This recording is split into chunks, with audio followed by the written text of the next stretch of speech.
2026 তোমাদের চতুর্থ সেমিস্টারের সংস্কৃত পরীক্ষার গুরুত্বপূর্ণ সাজেশনগুলি তোমাদের চ্যাপ্টার ওয়াইজ 2 নম্বর এবং 5 নম্বরের প্রশ্ন তোমরা দেখতে পারবে। যারা ভালো প্রিপারেশন হয়েছে তারা কিন্তু এখানে 100% নাম্বার অর্থাৎ কিন্তু 40 নাম্বার কিন্তু অনায়াসে তোমরা কিন্তু এখান থেকে তুলে নিতে পারবে।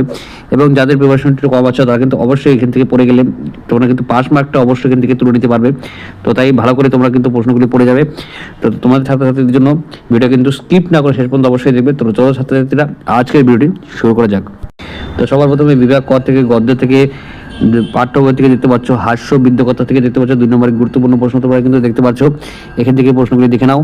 তো সবার প্রথমে এই প্রশ্নগুলি দেখতে পাচ্ছ খুবই কমন প্রশ্ন রয়েছে। প্রত্যেকটা প্রশ্ন তোমাদের কিন্তু দেখতে পাচ্ছ খুবই কমন রয়েছে। এই প্রশ্নগুলি তোমাদের পড়ে গেলে তোমাদের কিন্তু পরীক্ষা হলে কমন চলে আসবে। তো প্রত্যেকটি প্রশ্ন দেখতে পাচ্ছ প্রশ্ন এবং উত্তর তোমরা কিন্তু অবশ্যই তৈরি করে রাখবে। এই প্রশ্নগুলি একটি পরীক্ষার বাইরে থেকে তোমাদের আসবে না। প্রত্যেকটা প্রশ্ন তোমরা দেখতে পাচ্ছ 5 নম্বরের প্রশ্ন তোমাদের দেখতে পাচ্ছ এখানে। এই 5 নম্বরের প্রশ্নগুলো তোমাদের কিন্তু খুবই কমন রয়েছে। এই 5 নম্বরের প্রশ্নগুলো অবশ্যই তোমরা পড়ে যাবে। বিভাগ 2 থেকে গদ্য থেকে তোমাদের প্রশ্নগুলো দেখতে পাচ্ছ খুবই কমন রয়েছে। ইম্পর্টেন্ট প্রশ্ন তোমাদের রয়েছে, প্রত্যেকটা কমন আমি তোমাদের তুলে ধরেছি। এই প্রশ্নগুলো তোমাদের খুবই কমন রয়েছে। 5 নম্বরের প্রশ্নগুলো দেখতে পাচ্ছ নাটক থেকে প্রশ্ন প্রত্যেকটা কমন রয়েছে। এই কমন প্রশ্নগুলি তোমাদের কিন্তু একবার করে হলে দেখে যেতে হবে। এখান থেকে পড়ে গেলে বাড়ি থেকে একটি কোশ্চেন তোমাদের কিন্তু আসবে না। তো চ্যাপ্টার ওয়াইজ কিন্তু খুবই গুরুত্বপূর্ণ প্রশ্নগুলো তুলে ধরেছি।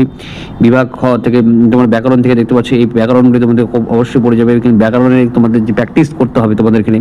তো তোমার ব্যাকরণ কিন্তু খুবই কমন এবং স্কোরিং সাবজেক্ট সংস্কৃত, কিন্তু না পারলে কিন্তু একটি নাম্বার মানে 0 পেয়ে যাবে তোমরা কিন্তু। তোমাদের এই জন্য এই কমন তুলে ধরেছি। পরীক্ষার আগে তোমরা যদি এই কটি তোমরা যদি প্রশ্নগুলো দেখে যাও বা সলভ করে যাও তাহলে তোমাদের কিন্তু বাইরের থেকে প্রশ্ন আসবে না এবং তোমরা কিন্তু অনায়াসে খুব ভালো নাম্বার কারক বিভক্তি থেকে দেখতে পাচ্ছি এগুলি তোমাদের প্র্যাকটিস করতে হবে। ইম্পর্টেন্ট রয়েছে তোমাদের জন্য খুবই কমন আমি তুলে ধরেছি। এখান থেকে বাইরে থেকে পড়বে, সমাজ থেকে দেখতে পাচ্ছ এই প্রশ্নগুলো তোমাদের খুবই কমন রয়েছে, এগুলো অবশ্যই পড়ে যাবে। প্রত্যেকটা কমন রয়েছে। এবং বিভাগ গ থেকে দেখতে পাচ্ছ সংস্কৃত সাহিত্য ইতিহাস থেকে তোমাদের দেখতে পাচ্ছ এই প্রশ্নগুলি খুবই কমন রয়েছে। আমি প্রত্যেকটা কমন কিন্তু তুলে ধরেছি তোমাদের জন্য সহজভাবে তোমরা যাতে ভালো নাম্বারটা পাও পরীক্ষা হলে। তো তোমাদের জন্য এই প্রশ্নগুলিতে আমাদের তুলে ধরা হচ্ছে। তোমাদের উচ্চ মাধ্যমিক 2026 সংস্কৃত পরীক্ষার চতুর্থ সেমিস্টারের জন্য খুবই গুরুত্বপূর্ণ একটা সাজেশন হতে রয়েছে তোমাদের পরীক্ষার জন্য। তোমরা কিন্তু অবশ্যই এই প্রশ্নগুলি অবশ্যই পড়বে। 5 নম্বরের দীর্ঘতম বড় প্রশ্নগুলো লাস্ট দেখতে পাচ্ছ, এগুলি খুবই কমন রয়েছে। তো আশা করছি আজকে ভিডিও তোমাদের ভালো লাগবে। লাইক করবে, শেয়ার করছে, সাবস্ক্রাইব করে পাশে ভিডিওটা অবশ্যই বেশ করবে। জয় হিন্দ, বন্দে মাতরম। ধন্যবাদ ভিডিওটি দেখার জন্য।